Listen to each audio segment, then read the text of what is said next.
सकलगुणगणानामालयं करुणालयं नमामि भगवत्पादं शङ्करं लोकशङ्करं शङ्करं शङ्कराचार्यं केशवं बादरायणं सूत्रभाष्यकृतौ वन्दे भगवन्तौ पुनः पुनः।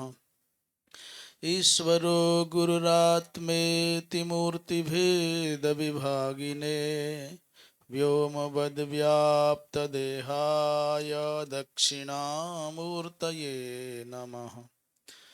आज भाद्रपद मास के कृष्ण पक्ष की तृतीया तिथि और दिन है बृहस्पतिवार, दिनांक 22 अगस्त 2024। केनोपनिषद के प्रथम खंड का तृतीय मंत्र चल रहा है। इसके मूल में भाव समझ लें। किसी जिज्ञासु ने आचार्य के पास जाकर के निवेदन किया, भगवान ये मन किसकी इच्छा से संप्रेरित होकर के तत्तद विषयों में संलग्न होता है, ये इंद्रियां। तो आचार्य ने पहले कह दिया कि ये वो जो प्रेरक है उस श्रोत्र का श्रोत्र है, प्राण का प्राण है, मन का मन है इत्यादि। पर चूंकि समाधान शिष्य के हृदय को संतोष न दे सका, तो पुनः शिष्य की आंखों में पूर्ववत जिज्ञासा को देख करके कहते हैं, भाई बतावे तो तब जब उसको जाना जा सके। उस परम तत्व तक चक्षुर न गच्छति, नेत्र जा नहीं सकते, बाघ न गच्छति, बाघ भी वहां नहीं जा सकती, मन की भी वहां पहुंच नहीं है। जब हम जानते ही नहीं कि शिष्य को किस विधा से समझाएं, तो क्या समझाएं, आपको कैसे उपदेश करें। भाई वो विदित और अविदित दोनों से परे है। तो ये प्रसंग चल रहा था। और विदित का क्या अर्थ किया गया? विदित माने कार्य। विदित का कार्य अर्थ करने के साथ साथ कहा था जो विधिक क्रिया का विषय है, जो विधिक क्रिया का विषय है वो कहीं तो संसार में मिलेगा ही, किसी ने तो देखा ही होगा उसको, कहीं तो कुछ तो। और सर्वम एव व्याकृतम विदितमेव तस्मात्, यहीं तक तो हुआ था ना, है ना? है, हाँ हो गया। आगे कहते हैं अविदितम माने अज्ञातम। विदित को समझा दिया। अविदित क्या है? बोले अज्ञात। तो तर्हीति प्राप्त आह, तो ब्रह्म जो अज्ञात है, अविदितम माने अज्ञातम तर्हि, यदि अज्ञात है तो इति प्राप्त आह अथो अपि अविदितात्। कहते हैं कि वो अविदित है ब्रह्म, इस अवस्था में अज्ञात है। तो इस अवस्था में कह रहे हैं अथो अपि अविदितात् माने विदित विपरीतात्। अविदित का अर्थ कर रहे हैं अविदितात् माने विदित विपरीतात्। विदित से जो विपरीत है, क्या है? बोले अव्याकृतात्। अव्याकृत माने कारण, प्रकृति। अविद्या लक्षणात्, जिसको अविद्या कहा जाता है, अविद्या रूप माना जाता है। और क्या? बोले अव्याकृत बीजात। ये सब माया के, प्रकृति के वाचक हैं सब के सब। देखिए पर्यायवाची लगातार कहे जा रहे हैं। अविदित किसे कहते हैं? बोले विदित के जो विपरीत है, पहली बात कह दी। दूसरी बात क्या कही? बोले जो अव्याकृत अविद्या, अव्याकृत अविद्या लक्षणात्। अव्याकृत अविद्या लक्षण रूपात्मक जो है, उस व्याकृत बीजात से, व्याकृत बीज से अधि इति ऊपरी अर्थे, अर्थात सरल शब्दों में जो कल बताया था, विदित माने कार्य से भी भिन्न है और अविदित माने अव्याकृत कारण से भी भिन्न है। उसको और सरल शब्दों में कहें, सरल तो हो ही गया, कार्य कारण से परे है। दूसरी बात है विदित विपरीतात्मा ने व्याकृतानाम पदार्थानाम बीजभूता जो अविद्या है, वो अविद्या रूपा जो अव्याकृत है उससे भी ये भिन्न है। फिर अंत में सरलतम जो उत्तर होगा वो यही होगा, वो कार्य से भी भिन्न है और कारण से भी भिन्न है। यहाँ जो अधि शब्द का प्रयोग हुआ, अधि शब्द का प्रयोग कहाँ हुआ? बोले अविदितात अधि। तो अधि जो उपसर्ग का प्रयोग हुआ है ऊपरी अर्थे, ये ऊपर है माने पृथक ही है, अर्थात अन्य ही है, ऐसा अर्थ स्पष्ट हुआ है। पूज्य स्वामी जी महाराज की जय हो। यद्धि यस्मात् अधि अथवा उपरि भवति तत्तस्मात् अन्यत् इति प्रसिद्धम।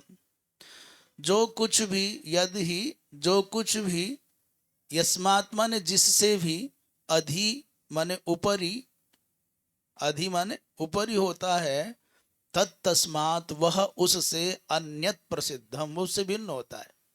कहते ये बात साहब मेरे सर के ऊपर गई, ये मेरी पहुंच से ऊपर है, तो क्या बोलते हैं भाई ये हमसे भिन्न है। अधि शब्द का अर्थ ऊपर तो है ही, कहते हैं इसका सामान्य अर्थ ये लगाओ कि उससे भिन्न है। ब्रह्मणः आत्म भिन्नत्व प्रतिपादनम, ब्रह्म, हाँ, उसका प्रतिपादन कर रहे हैं। कहते हैं यद विदितम तत् अल्पम, जो कुछ विदित है। प्रभु जी कहाँ है ध्यान आपका? यत विदितम तत् अल्पम, बोलो यत विदितम तत् अल्पम। जो विदित है वो अल्प है। और दूसरा बोले तन मर्त्यम, जो विदित है वो मर्त्य है, जो विदित है वो दुखात्मक है, और जो विदित है वो हेय है। चार विशेषण बता रहे हैं विदित के। जो संसार में जानने का विषय बन गया, आंखों के द्वारा जाना, कानों के द्वारा जाना, वो सब हेय है, वो सब मर्त्य है, दुख रूपात्मक है, वो सब कुछ अल्प है।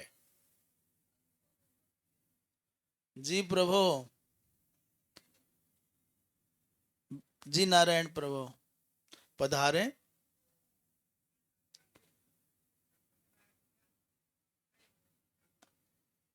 अच्छा जी, कुछ प्रसाद लेके जाएं। अच्छा, अच्छा, फिर आ जाए। तो यत विदितम, विदितम माने अब मतलब सब विदित मत लगाइए, विदित माने यत कार्यम, अब लगाइए यत कार्यम, तत् अल्पम, तत् मर्त्यम, तत् दुखात्मकम, तत् हेयम। जो जो कार्य है वो सीमित होगा, जो जो कार्य होगा वो दुखात्मक होगा, जो जो कार्य होगा वो हेय होगा। आप किसी किसी को भी देख लो, परिणाम ये आएगा। तस्मात् विदितात् अन्यत्, अच्छा, तस्मात् विदितात् अन्यत् ब्रह्म इत्युक्ते तु अहेयत्वम उक्तम स्यात्। अब उस विदित से माने कार्य से, तस्मात् विदितात् माने कार्य रूपात, क्या है? अन्यत ब्रह्म, ब्रह्म उससे भिन्न है। वो समझ गए? हाँ जी, ब्रह्म उस विदित समग्र प्रपंच से भिन्न है, माने कार्य रूप से भिन्न है। कार्य नहीं है ब्रह्म, क्योंकि ब्रह्म नष्ट होने वाला नहीं है। अब सीधे अर्थ करो ना, ब्रह्म अल्प नहीं है, ब्रह्म महत है, ब्रह्म मर्त्य नहीं है, ब्रह्म अमर है, ब्रह्म दुखात्मक नहीं, आनंद रूपात्मक है। कहीं भी ब्रह्म की चर्चा हुई तो सच्चिदानंद कहा, दुख रूपात्मक कहीं नहीं कहा। और ब्रह्म कहीं भी हे करके नहीं कहा गया। तो ये स्पष्ट हो गया। तथा अविदितात अधि इत्युक्ते, अभी अभी ये कहा मंत्र में कि विदित से वो भिन्न है, तो अविदितात अपि अधि माने अविदित से भी ऊपर है, भिन्न है, ऐसा कहा तो अनुपादेयत्वम उक्तम स्यात्। इसका तात्पर्य हुआ कि जैसे वो है नहीं है तो वो उपादेय भी नहीं है। उपादेय तो उसको कहा जाता है जो अप्राप्त हो, वो तो नित्य मूल स्वरूप है आपका, वो उपादेय भी नहीं है। तो अहेयत्व भी बता दिया और अनुपादेयत्व भी बता दिया। कार्यार्थम ही कारणम, क्यों क्यों कह रहे हैं ऐसा कि वो उपादेय भी नहीं है? बोले कह रहे हैं भाई समझने की बात यह है, कार्यार्थम ही कारणम अन्यत अन्येना उपादीयते। इस बात को समझें, क्या लिखा है, शब्दों को समझ लें ठीक से।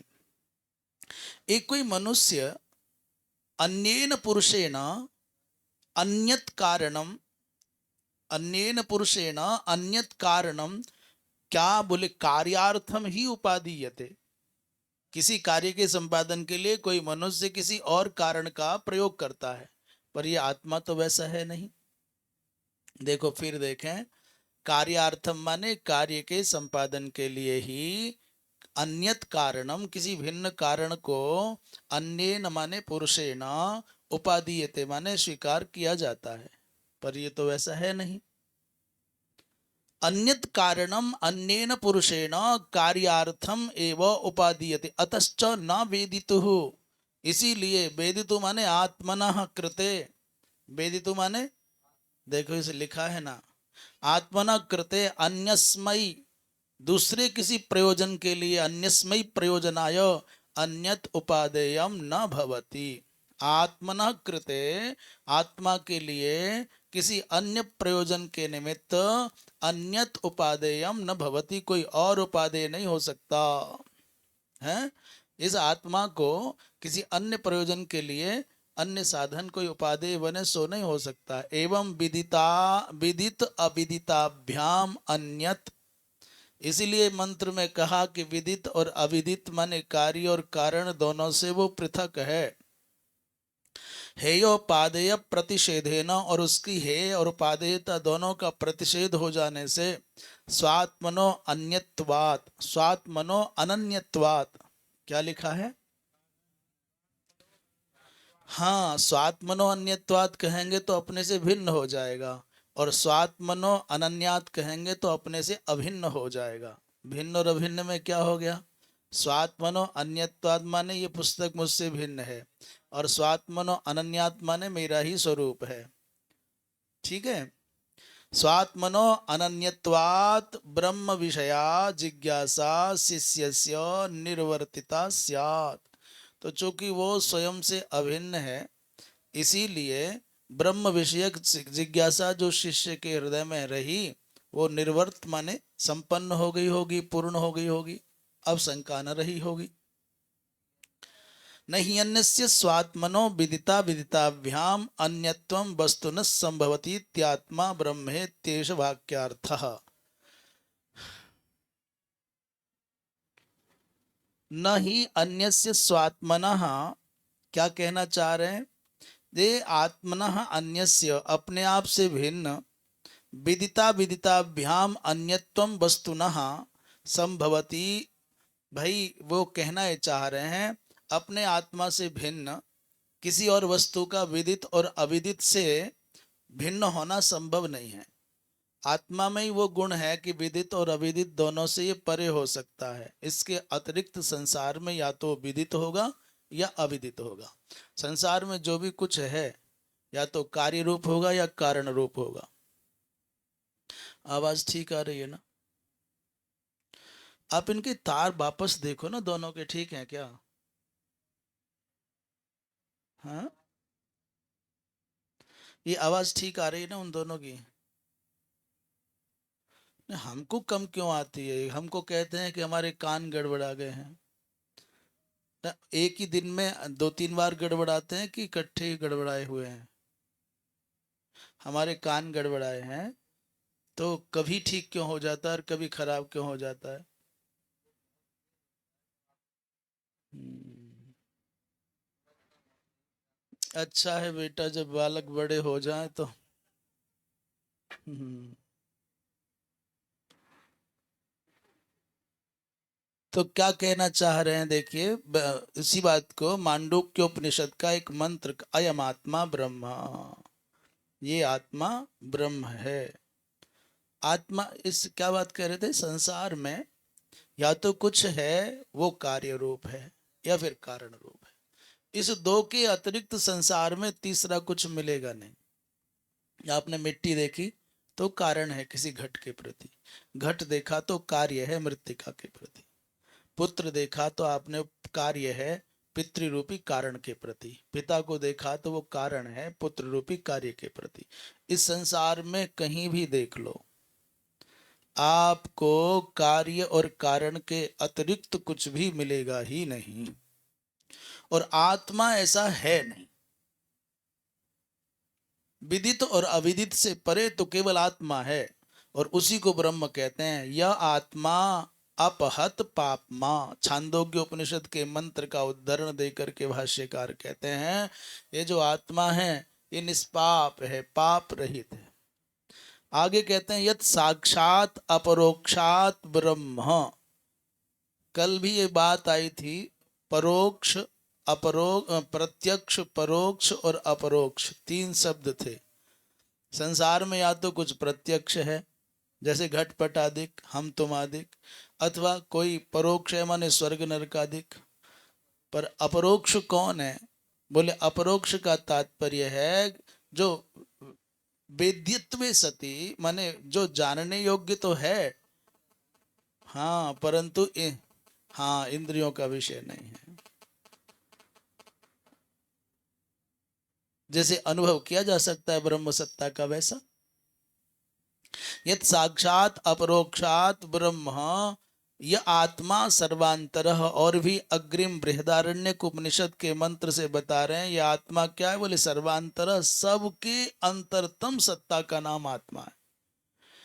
सब प्राणियों के, अथवा दो अर्थ कर सकते हैं, सर्वांतरः माने, सर्वांतर माने सबसे अधिक अंतरतम कोई है, वो डियरेस्ट और नियरेस्ट कोई है तो आत्मा ही है।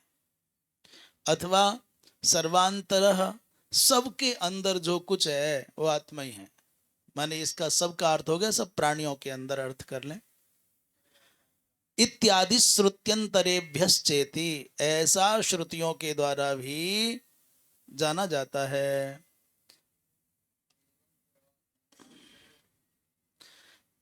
भगवान भाष्यकार कहते हैं एवं सर्वात्मनः सर्व विशेष रहितस्य चिन्मात्र ज्योतिषो ब्रह्मत्व प्रतिपादकस्य वाक्यार्थस्य आचार्योपदेश परंपरया प्राप्तत्वम आह इति शुश्रुमेत्यादि।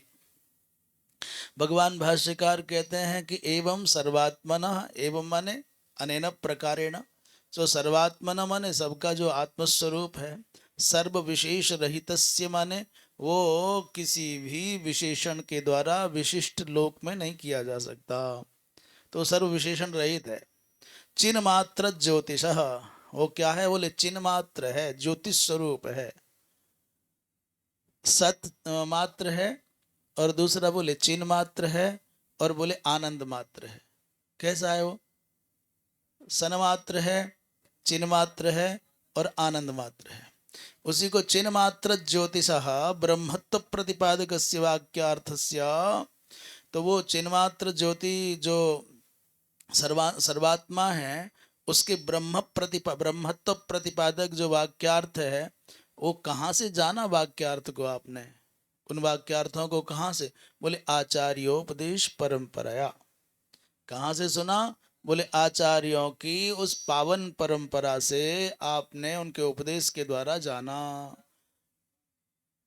हम आप जो बता रहे हो वो कहाँ से पाए आप? इधर से उधर से, अब आजकल तो कह सकते हैं ना गूगल बाबा से। बोले जी नेट पर देखा था जी, अमुक महाराज बोल रहे थे। ऐसा नहीं, हमारे यहाँ ऐसा नहीं, हमारे यहाँ तो संप्रदाय की परंपरा से प्राप्त ज्ञान है, हमारे पूर्वाचार्यों के क्रम से हमको प्राप्त हुआ है। उसी बात को मंत्र में कहा कि नस्तद व्यचचक्षिरे, है ना, हमने आचार्यों से सुना है, पूर्वजों से सुना है, जिन्होंने हमारे सामने इस प्रकार व्याख्यान किया था, ब्रह्म च एवं आचार्योपदेश परंपरया एव अधिगंतव्यम न तर्कतः। सावधान होकर के सुनना क्या कह रहे हैं। क्या कहना चाहते हैं, पहले यहाँ पूर्ण विराम तक पाठ कर लें। अच्छा, पूर्ण विराम बहुत लंबा है, तो क्या कहना चाहते हैं इतना ही समझ लें। ब्रह्म च, आजकल जो गुरुडमबाजी बहुत चली है, आजकल तो एक नई प्रजाति और है गुरुओं की। पहले तो कोई संप्रदाय गठित होता था 10-20 साल लगते थे, अब तो सेटिंग बनाओ और अपने क्या होते हैं, फैन फॉलोइंग, क्या बोलते हैं इसको, फैन फॉलोइंग, वो 1,00,000-2,00,000 आपके हो गए तो आप अलग से एक नए मठाधीश हैं। आपको ना किसी पद की आवश्यकता और न किसी और की आवश्यकता है, बस आपके 2-4 लाख हुए तो आप अपने आप में ही स्वयं ही स्वयंभू ब्रह्मा है। जानते नहीं आप, महाराज जी के 5 लाख फॉलोवर हैं, 10 लाख फॉलोवर हैं, और कहीं करोड़ हो जाए तब तो फिर वो जीने दे किसी को। आजकल एक नई प्रजाति है मठाधीशों की, राज राजेश्वरों की, मंडलेश्वरों की, और चक्रवर्तियों की, ब्रह्मांड गुरुओं की, मंडलिकों की। हाँ, वो कौन सी, बोले गए तुम्हारे लाल पीले कपड़े पहनने की आवश्यकता नहीं है, रोज बढ़िया क्लीन सेव हो, बढ़िया ठाट वाट से टाई सूटेड हो और ब्रह्म की चर्चा करने लग जाओ तो नए नए प्रकार के आपको लोग मिल जाएंगे। एक कोई क्या कहते हैं आचार्य जी हैं नए, जब से, भैया क्या तुम्हारे हाथ में इसके प्राण है, ऐसा लग रहा है। एक वो है ना नहीं नहीं, अरे नहीं नहीं, वो नहीं, अभी कुछ, एक आचार्य प्रशांत है, आचार्य प्रशांत का कोई कहते हैं सिगरेट भी पी रहा था और वेदांत का उपदेश भी कर रहा था। जब से आचार्य रजनीश माने ओशो ने प्रवचन के माध्यम से सामाजिक प्रतिष्ठा पाई महाराज जी, तब से बहुत स्वच्छंद मनोवृत्ति के लोगों में बहुत साहस बन गया उनका। इस धारा को गति देने वाले आचार्य रजनीश, स्वच्छंद रहो, स्वतंत्र रहो, मनमानी करो और खड़ाऊ भी पहन लो, और के कम से कम उन्होंने इतना तो निर्वाह किया कि खड़ाऊ पहन करके पैंट वैंट नहीं पहनी। हाँ सच में, वो जो गड़बड़ वहीं से शुरू हुई, जो मूल गड़बड़ हुई वहीं से शुरू हुई। उन्होंने क्या किया, खड़ाऊ पहन करके दिखा दिया कि मैं बहुत उच्च कोटि का आध्यात्मिक व्यक्ति हूँ, और दाढ़ी मूछ रखा करके उन्होंने दिखा दिया कि मैं बहुत उच्च कोटि का आध्यात्मिक हूँ, और बातें वो अच्छी करते हैं, बोलते बहुत सम्मोहित करने वाली उनकी भाषा है, अधिकार है अपनी भाषा पर, हिंदी पर और इंग्लिश पर, बड़े अच्छे से अपनी बात कह पाते हैं, मधुर बोलते हैं। तो जो स्वच्छंदता, मैंने स्वतंत्रता नहीं कहा, स्वच्छंदता आचार्य रजनीश के वक्तव्य और जीवन शैली में आई, उसी को देख करके हिम्मत बढ़ी और नए नए प्रकार के प्रवचनकर्ता खड़े हो गए, नए नए मठाधीश तैयार हो गए। तो परंपरागत महात्माओं का उतना अब, परंपरागत महात्मा तो कितने बेचारे लेट सेट जगे और इस पर आए भी, इन साधनों को उन्होंने प्रयोग भी किया तो बहुत देर से किया, तब तक लोग बाजी मार गए बहुत आगे। तो और ये परंपरागत जितने संत होंगे वो अखाड़े के संत हों, चाहे शंकराचार्य परंपरा के हों, चाहे निम्बार्काचार्य परंपरा के हों, चाहे रामानुजाचार्य परंपरा के हों, चाहे रामानंदीय परंपरा के हों, चाहे वल्लभीय परंपरा के हों, चाहे गौड़ीय हों, ये प्रायः शुद्धि की बात करेंगे, शास्त्र की बात करेंगे, सिद्धांत की बात करेंगे, और वहां कोई बात करने की आवश्यकता नहीं, वहां तो सिर्फ मेरी सुनो, ये छोड़ो वेदों को पुराणों को, हम जो कहते हैं वो मानो वो सुनो। हमारे यहाँ ऐसा नहीं चलता, हमारे यहाँ कह रहे हैं कि यदि तुमको ब्रह्म के विषय में विचार करना है, यदि आपको स्वर्ग नरक विधि निषेध के बारे में विचार करना है, हम स्वर्ग नरक और विधि निषेध तो अपनी ओर से कह रहे हैं, ब्रह्म के विषय में आपको जिज्ञासा करनी है, उपदेश प्राप्त करना है, तो किससे, बोले आचार्योपदेश परंपराया एव, एवकार का प्रयोग अपने आप में बहुत ताकत दे रहा, शक्ति दे रहा है। बोले यदि आपको लगता है कोई बहुत अच्छे ढंग से बतिया रहा है, ब्रह्म की चर्चा कर रहा है और सुट्टा भी लगा रहा है, नहीं, वहां नहीं जाना। परंपरागत आचार्यों के पास बैठ करके ही ब्रह्म का विचार करना, क्योंकि विचार कोई भी तब तक सार्थक न होगा जब तक उसमें आचार न होगा। हमारे यहाँ सदाचार के बिना आपके विचार का कोई औचित्य नहीं बनता। और आज की परिस्थितियां ये हैं कि विचार की तो बड़ी महत्ता है पर आचार की कोई चर्चा नहीं है। तो जो परंपरागत आचार्य हैं उन्हीं के सम्मुख, जो सांप्रदायिक परंपरा से प्राप्त आचार्य हैं, साधु परंपरा के हैं, गुरु परंपरा के, उन्हीं से ब्रह्म विद्या का अधिगमन करना, तर्क मात्र से नहीं, स्वेच्छाचार्यों के पास बैठ करके नहीं, तर्कतः प्रवचन मेधा बहुश्रुत तपो यज्ञादिभ्यश्च न। ऐसा मंत्र भी आता है कि न त्यागे नई, क्या है, न प्रवचने न, ये आत्मा प्रवचन से लभ्य नहीं है। हाँ, तो किससे? बोले त्यागे नैकत्वमानसु, एकमात्र त्याग के द्वारा। ऐसा तो तर्क से, प्रवचन से, मेधा से, बहुश्रुत से, तप मात्र से, यज्ञादिक से ये ब्रह्म ज्ञातव्य नहीं हो सकता। इसी बात को लगभग ऐसा ही जड़ भरत जी महाराज कह रहे हैं, रहो घणई तपसा न याति, ये तपस्या मात्र से नहीं आता। इसका मतलब तपस्या का खंडन नहीं है, ये तपस्या का, व्रत का, अनुष्ठान का खंडन नहीं। अभी तो विशिष्ट बात क्या कहना चाहते हैं वहां भी और यहाँ भी, आचार्य आचार्योपदेशेन आचार्य शरणागत्या, वो भी कहते हैं बिना महत्पाद रजोभिषेकम, और यहाँ भी कहते हैं आचार्य परंपरा के बिना बात न बनेगी। एवं सुश्रुमा, ऐसा हम सुने, श्रुतवंतः, क्या? बोले वयम पूर्वेशाम आचार्याणाम वचनम, हम पूर्वाचार्यों के वचनों को ऐसा सुने, ये आचार्यानः, जिन आचार्यों ने हमको अस्मभ्यम ब्रह्म व्याचक्षिरे, ब्रह्म का व्याख्यान किया, व्याख्यातवंतः, विस्पष्टम कथितवंत, माने स्पष्टतया जिन्होंने ब्रह्म के विषय में प्रतिपादन किया था, तेषाम इत्यर्थः। शेष चर्चा अब कल होगी। पूर्णमदः पूर्णमिदं पूर्णात् पूर्णमुदच्यते पूर्णस्य पूर्णमादाय पूर्णमेवावशिष्यते।